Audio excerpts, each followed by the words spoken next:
آج ہم ڈسکس کریں گے اپنے ویڈیو میں آٹزم کے کازز، کس طرح سے اس کو ڈائگنوز کیا جاتا ہے، کس طرح سے اس کو علاج کیا جاتا ہے، اس کا علاج کیا ہے، اور کچھ متھ ہیں جو غلط فہمیاں ہیں جو سوسائٹی میں ان بچوں کو لے کر، ان غلط فہمیوں کو بھی ہم دور کریں گے، اور کچھ کی فیکٹرز میں ڈسکس کروں گی پیرنٹس کے لیے جن کے بچے آٹسٹک ہیں اور وہ سفر کر رہے ہیں۔ بسم اللہ الرحمن الرحیم، السلام علیکم۔ میں خانم سکندر جہاں اپنے فیس بک پیج اور YouTube channel from my diary پر پہلا کاز جینیٹک کاز ہوتا ہے جو پیڑھی در پیڑھی سے نسل در نسل ایک کے بعد ایک وہ بیماری بچوں میں آتی چلی جاتی ہے، لیکن اس کے بھی کوئی 100% شیورٹی نہیں ہے، لیکن ایک کاز اس کو بھی مانتے ہیں۔ آٹزم سیکنڈ کاز کچھ انوائرمنٹل فیکٹرز ہوتے ہیں جس کی وجہ سے بچوں میں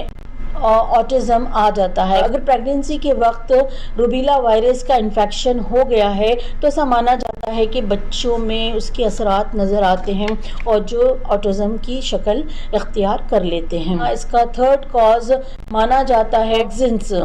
اگر پیرنٹس کا intake pesticide, air pollution, alcohol, chemical والے فوڈ، آرٹیفیشل کلر والے فوڈ کا زیادہ انٹیک ہونا، زیادہ میڈیسنز کا انٹیک ہونا باڈی کے اندر، جس کے اثرات بچوں میں اس شکل میں ظاہر ہوتے ہیں، یہ مانا گیا ہے۔ اس بیماری کو پتہ لگانے کے لیے جب بچے 2 سے 4 سال کی عمر میں کچھ ایسے ریئیکٹ کر رہے ہیں، ان کے بیہیویئر جو ہیں نارمل نظر نہیں آ رہے ہیں، تو اس دوران کہ پیرنٹس کو چاہیے کہ ان کو ڈائگنوز ضرور کروائیں، کوئی نیورولوجسٹ سے ان کا علاج پاسبل ہوتا ہے۔ حالانکہ یوں کہہ سکتے ہیں کہ یہ علاج تو نہیں ہوتا ہے، بٹ یہ نیئر ٹو نارمل ضرور ہو جاتے ہیں۔ بائی تھراپی، EEG اور اسکین، برین اسکین اور کچھ سائنس ہوتے ہیں، اس سائن کے ذریعے ان کو ڈاکٹر پتہ لگا سکتے ہیں کہ یہ بچہ آٹسٹک ہے، اس کا لیول کیا ہے، یہ کون سے سٹیج پر ہے۔ آٹسٹک کڈس کے بارے میں کچھ متس ہیں، کچھ غلط فہمیاں بھی ہیں کہ آٹزم کے جو بچے ہوتے ہیں ان کے اندر کوئی فیلنگ نہیں ہوتی ہے، یعنی کہ دے کانٹ فیل ایموشنز۔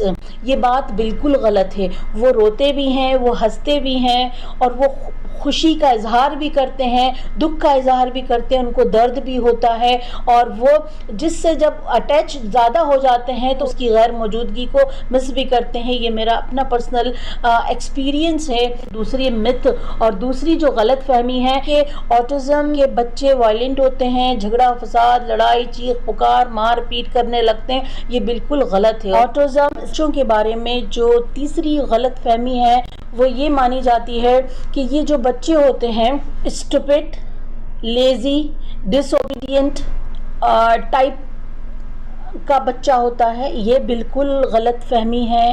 یہ بچے جب ان کو صحیح طور سے جب ہم ٹریٹ کرتے ہیں، ان کی تھراپی ہوتی ہے، یہ ایسے انوائرمنٹ میں آتے ہیں جو پازیٹیو ہوتا ہے، ان کے فیور کا ان دا سینس کہ وہ جو چاہ رہے ہیں وہی کام نہیں، ان کو ہم نے ان کے لیول میں آ کر کام کر کے ان کو اپنے ساتھ دھیرے دھیرے رائز کیا جاتا ہے اور اٹھایا جاتا ہے، اور وہ بچے نارمل بچوں کی طرح ہو جاتے ہیں۔ ہاں، سمجھنے میں ٹائم لگتا ہے، سلولی اینڈ گریجولی وہ اپنی نارمل روٹین پر آ جاتے ہیں۔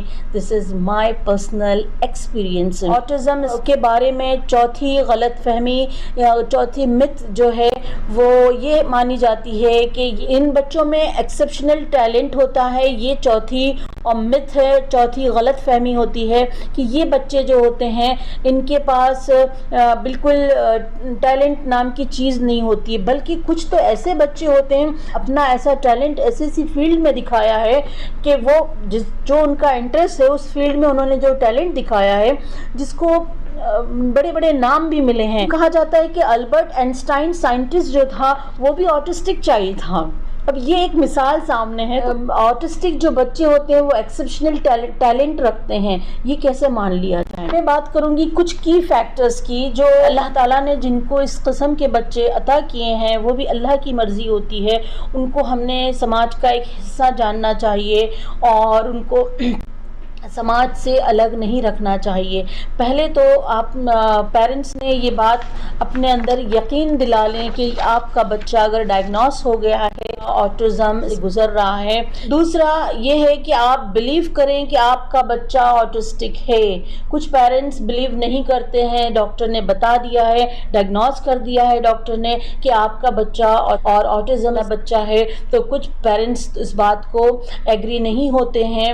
وہ کہتے ہیں, جیسے ابھی میں نے شروع میں بتایا کہ اس کے کازز کے شروع میں جیسے ہم نے ڈسکس کرا کہ کازز جو ہوتے ہیں جینیٹک پرابلم ہوتے ہیں. تو کچھ پیرنٹس کہتے ہیں نہیں اس کے تو جینیٹک پرابلم کوئی نہیں ہے, دادا تو بڑے ایکسپرٹ تھے, اس کے فادر بڑے سائنٹسٹ ہیں اور اس کی جو آل ریلیٹیوز ممبر ہیں وہ ماشاءاللہ سب ایکسپرٹ ہیں. تو اس سے کوئی کانٹیکٹ نہیں ہوتا. یہ سمجھ میں آیا جو ہم نے کازز ڈسکس کرے تھے, اب یہ سمجھ میں آیا کہ ضروری نہیں ہے جینیٹک پرابلم سے ہی یہ اس بچے میں آٹزم آیا ہے. نیکسٹ کی فیکٹر آتا ہے کہ آپ اپنے بچے کی تھیراپی ریگولر کروائیں. جب جو تھیراپیز ڈاکٹر نے ریکمنڈ کی ہیں جس طریقے سے اس کو آپ نے کروانا ضروری ہے.